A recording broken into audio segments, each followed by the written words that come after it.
La MISMA assure en ce moment le retour des déplacés dans les régions libérées et demande la collaboration de la population pour la réussite de sa mission au moment où un contingent burkinabé est attendu à Tombouctou.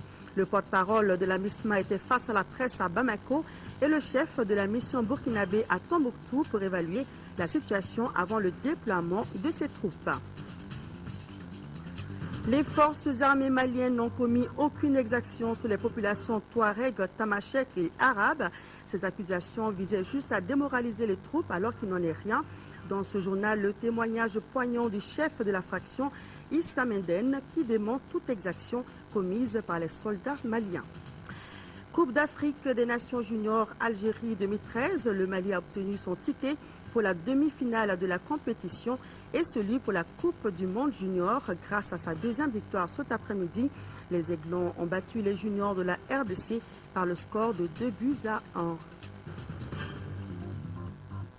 Madame, Monsieur, bonsoir. Mercredi 20 mars, bienvenue dans cette édition que nous ouvrons par le Conseil des ministres réunis en session ordinaire à Koulouba sous la présidence de Diankounda Traoré, président de la République par intérim. Avec moi sur ce plateau, Ibrahima Djambélé, bonsoir. Bonsoir, Ndessi Soko. Avec vous donc le Conseil des ministres qui a adopté un projet de texte entendu des communications et procédé à des nominations. Tout à fait, mesdames et messieurs, bonsoir et nous commencerons par le chapitre des mesures réglementaires. Et sur le rapport du ministre de l'Emploi et de la Formation professionnelle, le Conseil des ministres a adopté un projet de décret déterminant le cadre organique de la Direction nationale de l'emploi.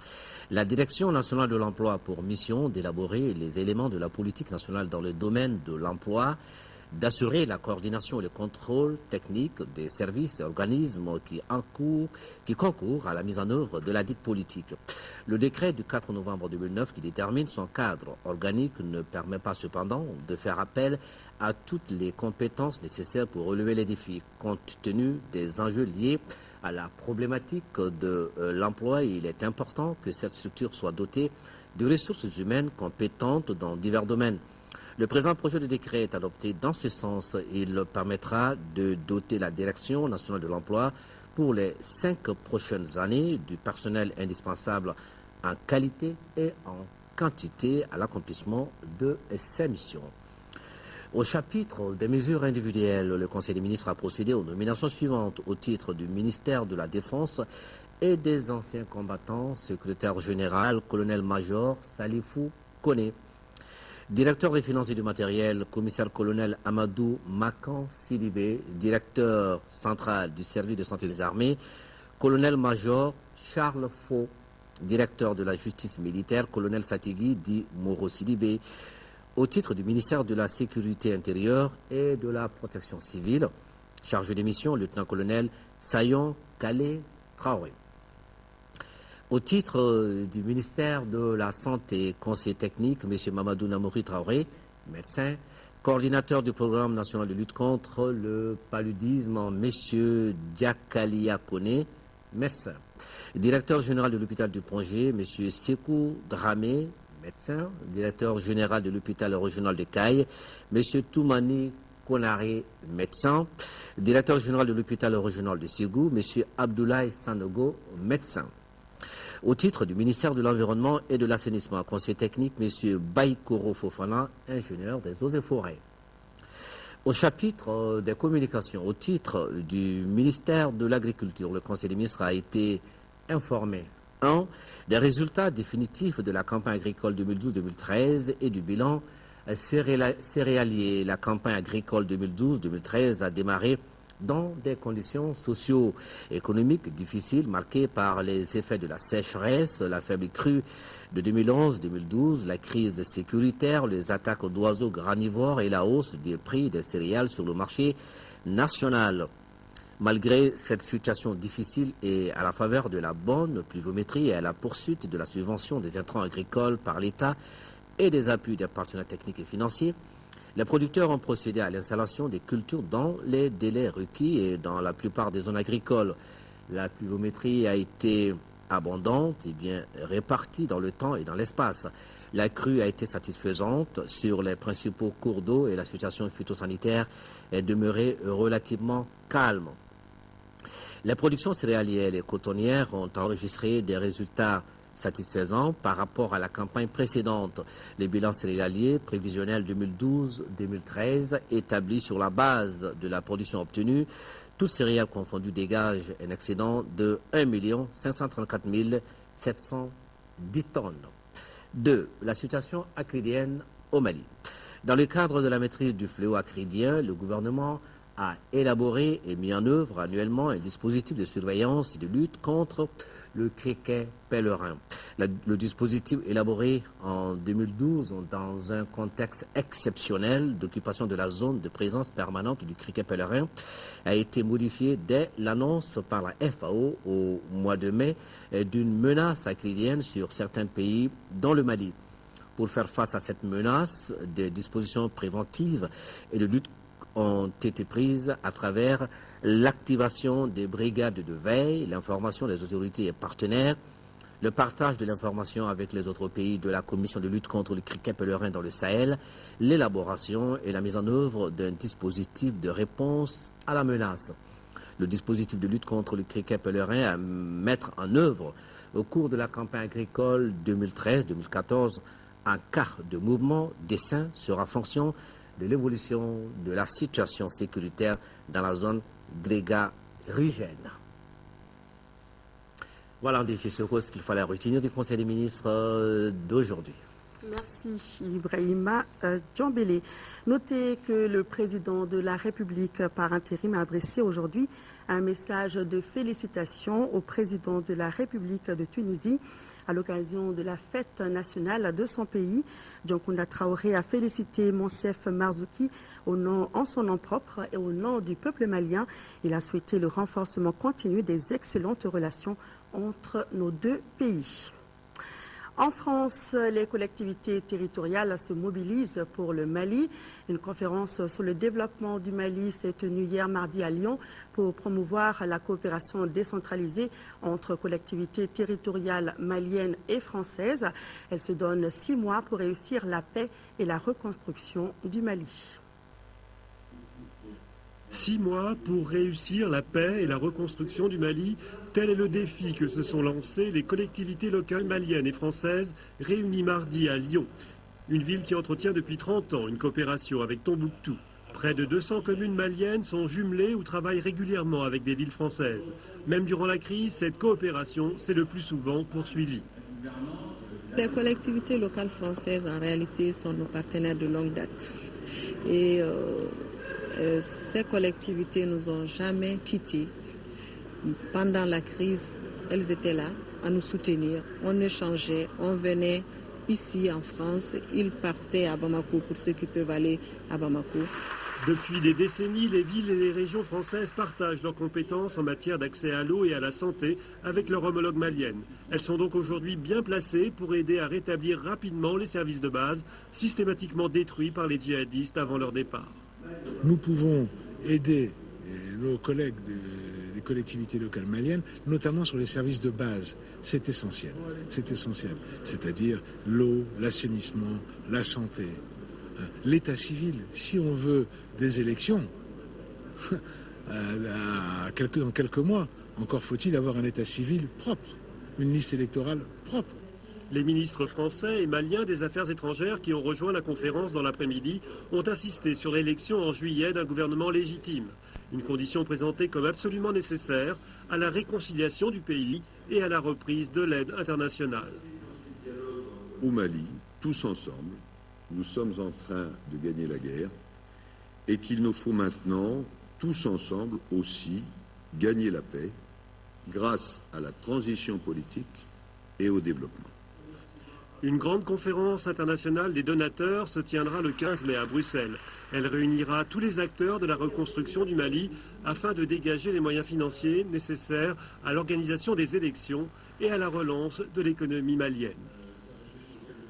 Retour au Mali avec ce communiqué. Le ministre de la Défense et des anciens combattants informe les populations que dans la matinée du 19 mars 2013, des terroristes armés à bord de véhicules 4x4 ont attaqué le village de Kanya, situé entre Doumboura et Dioura, dans le secteur de Léré. Ils ont jeté 2 villageois dans un puits, braqué 2 véhicules de transport public qu'ils ont emportés avec leurs passagers. Après leur forfait, les assaillants ont pris la direction du nord-ouest. L'un des chauffeurs et 3 passagers ont pu s'échapper et ont rejoint Dioura.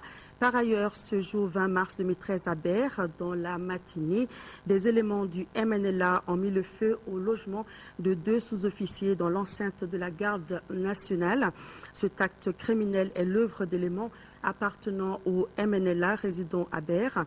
Le ministre de la Défense rassure que tout est mis en œuvre par les forces alliées pour mettre hors d'état de nuire ces terroristes. Il appelle les populations à garder leur calme et à redoubler de vigilance. Le ministre salue et remercie les populations pour leur élan de solidarité et de coopération avec les forces alliées engagées sur le territoire national du Mali. Aux familles des disparus, le ministre de la Défense présente ses condoléances et souhaite prompt rétablissement aux blessés. Le porte-parole de la MISMA a animé une conférence de presse ce matin. C'était pour faire le point des opérations en cours dans notre pays. Selon le colonel Yao Adjoumani, les déplacés des régions de Tombouctou et Gao sont sur le retour. Et pour une réussite de leur mission, les responsables de la MISMA souhaitent la collaboration de la population. Reportage de Moussa Fani. C'est pour faire le point des opérations au Mali que le porte-parole de la mission internationale de soutien au Mali, MISMA, a rencontré la presse ce matin à son siège situé à Badalabougou. Au cours de la rencontre, il a été question du déploiement de la force des Nations Unies dans notre pays. Pour l'opération envisagée des Nations Unies d'être dotée d'un mandat robuste sur le chapitre 7.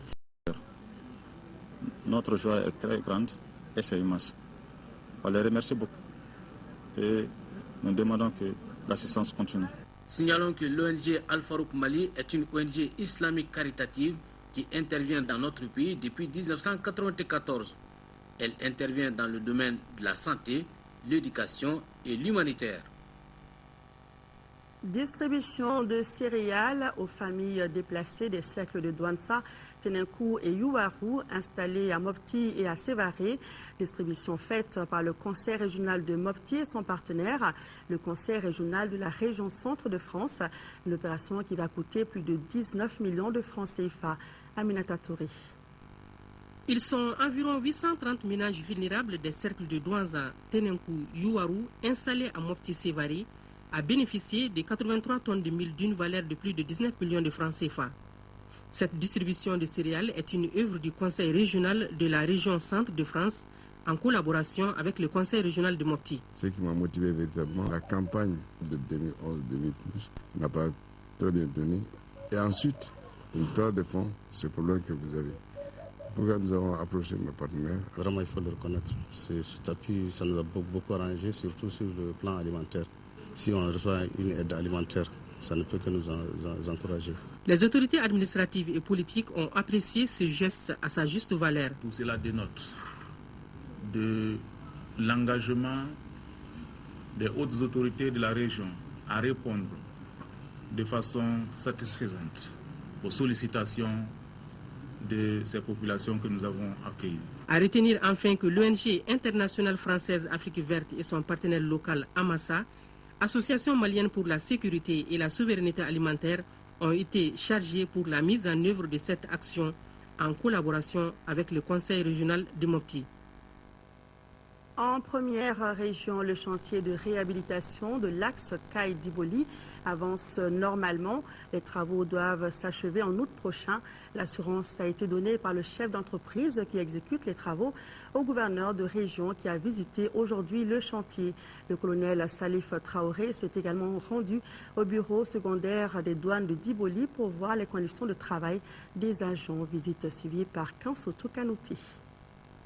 Le gouverneur de région, le colonel Salif Traoré, en compagnie d'une forte délégation, a visité ce mercredi le second poste de douane de la région, qui est celui de Diboli.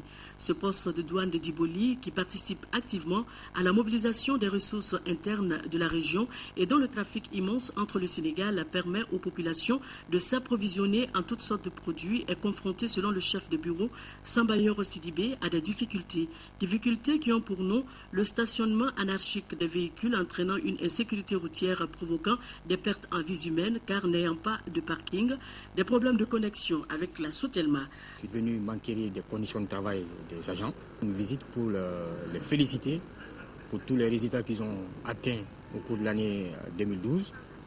Je les ai encouragés également à redoubler d'ardeur et à dépasser éventuellement les objectifs qui leur sont assignés, notamment pour cette année.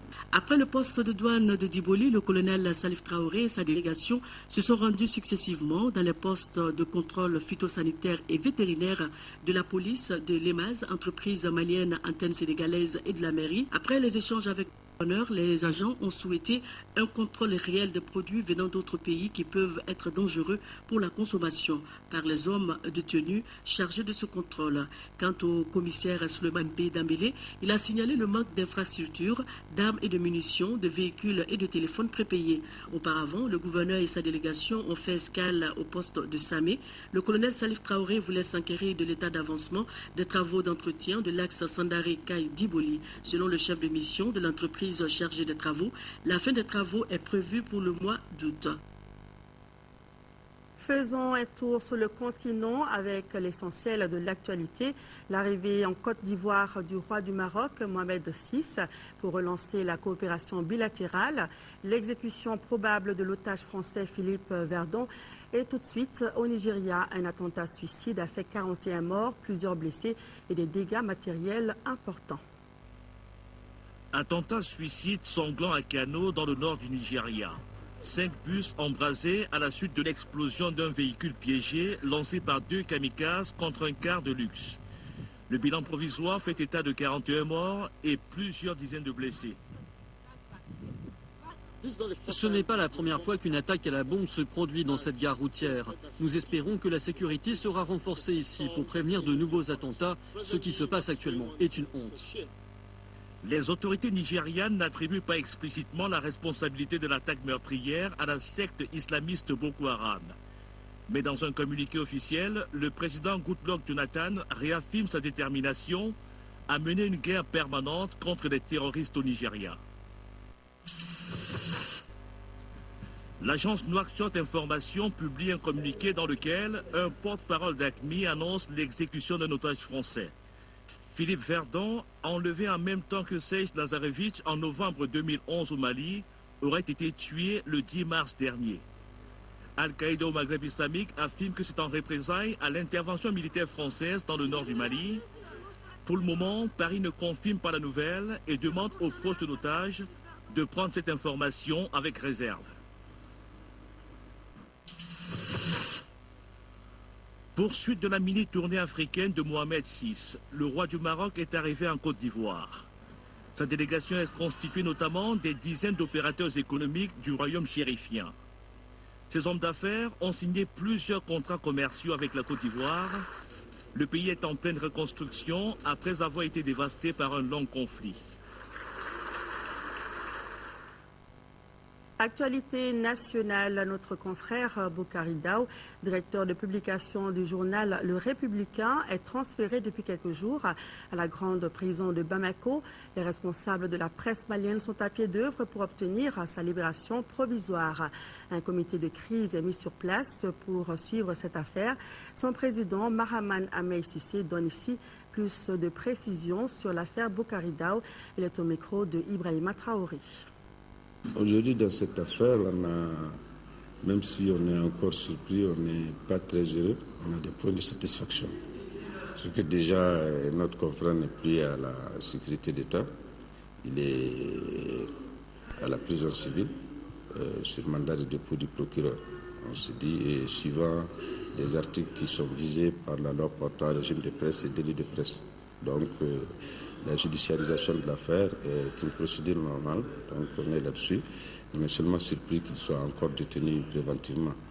Donc, un de nos points de satisfaction, c'est que déjà des pays comme la France partagent notre cause et ont demandé à nos autorités de la transition la libération immédiate de notre confrère. Ça veut dire que notre combat, de notre point de vue, est juste et il est apprécié par un nombre de démocrates de là du Mali. Et la France n'est pas n'importe quelle démocratie pour être en phase avec nous. Donc c'est un point de satisfaction. Et un autre point de satisfaction, c'est la grande mobilisation des confrères jusqu'à présent. La troisième chose, c'est que nos avocats ont introduit depuis hier une demande de mise en liberté provisoire. Et cette procédure suit son cours.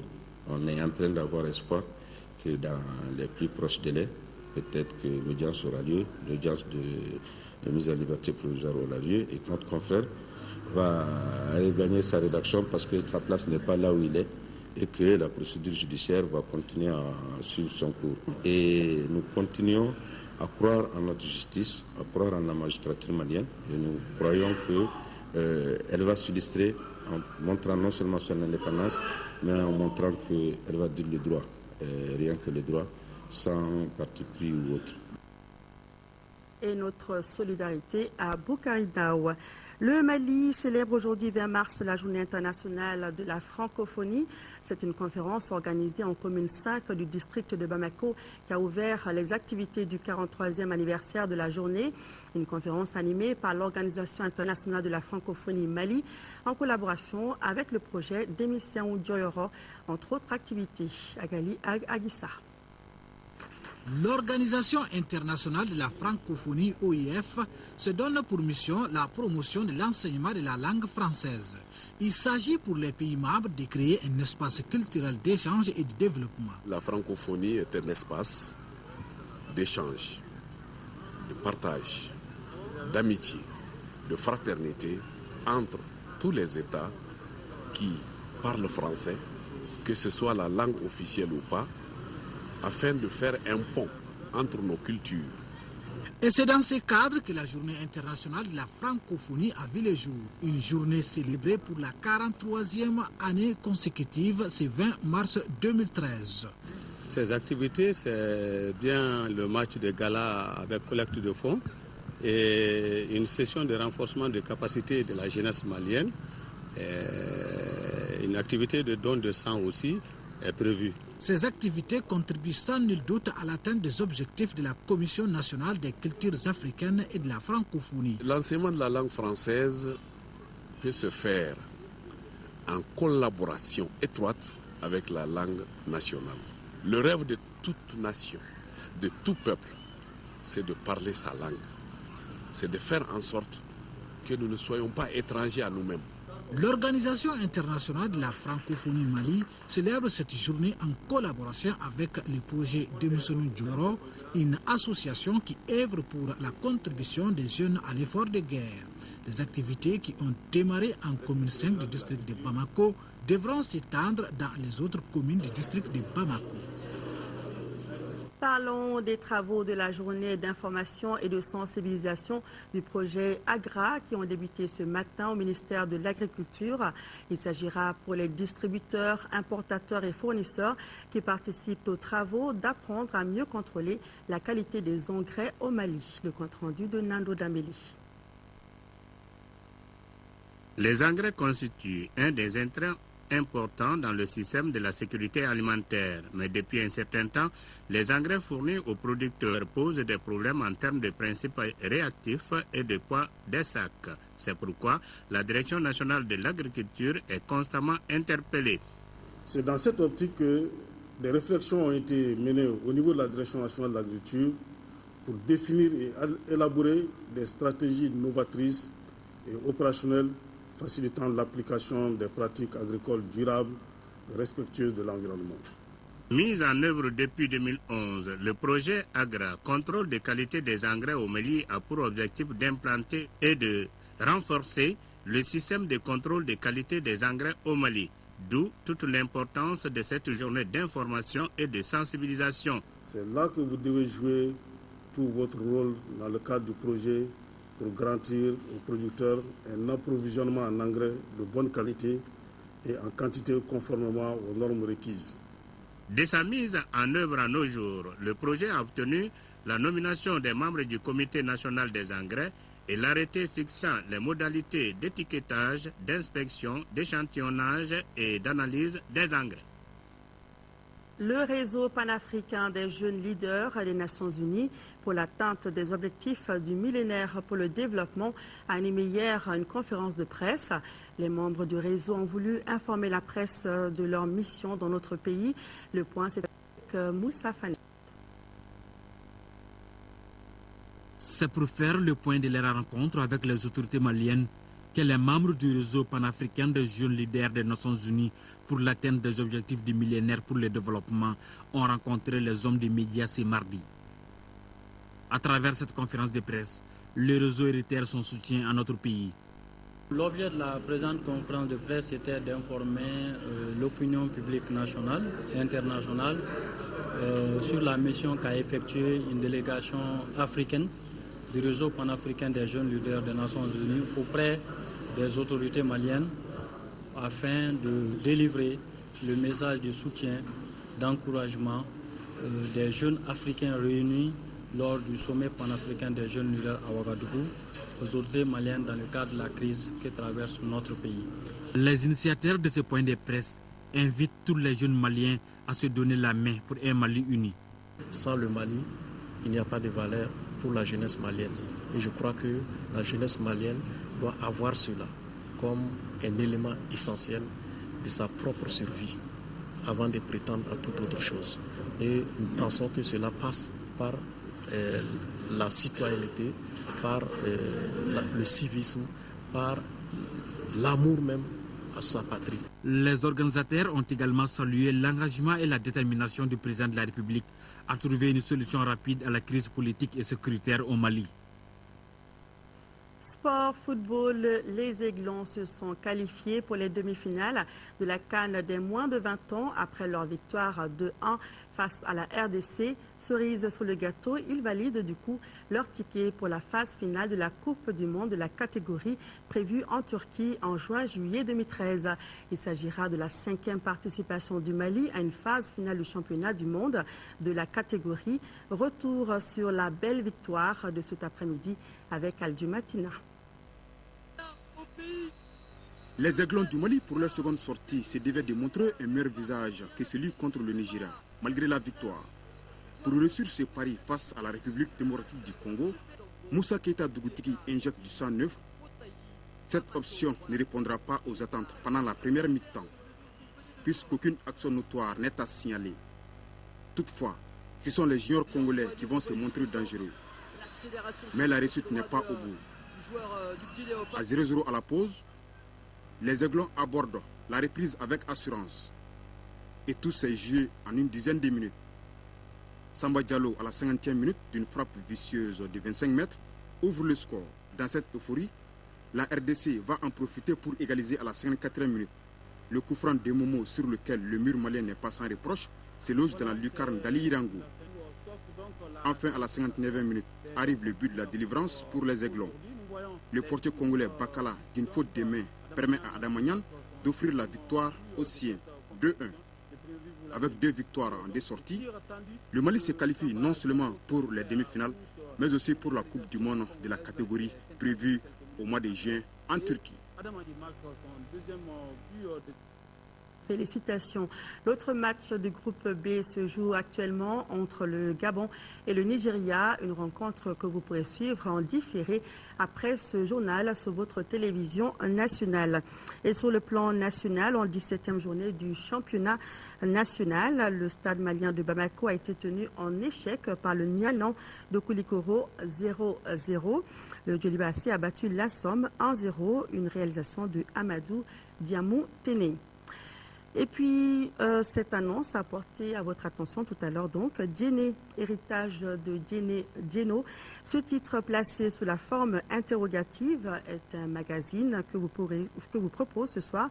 Cahier d'hier après l'émission sur la ligne de front, Djéné, Djéno ou l'ancienne Djéné en langue nationale sans rail a été créée au IIIe siècle avant Jésus-Christ, mais elle est restée muette sur son histoire jusqu'en 1977. Des archéologues américain découvre alors le site de Djéné-Djéno, d'où partiront les premiers habitants de l'actuel Djéné. Rendez-vous tout à l'heure pour suivre l'évolution de Djéné d'hier à aujourd'hui. C'est dans Kaye d'hier, une réalisation de Moïse Traoré et de Lamine Tchekoura Koulibaly. Ce sera donc à suivre après votre émission sur la ligne de front. Et c'est ainsi que se referme ce journal que je vous remercie d'avoir suivi. Demain, Sira Batili vous donne rendez-vous à 10h et à 13h. Et le soir, vous serez avec Amadou Sankari. Merci de votre fidélité. Retrouvez nos émissions sur notre site www.ortm.ml. Merci et bonsoir.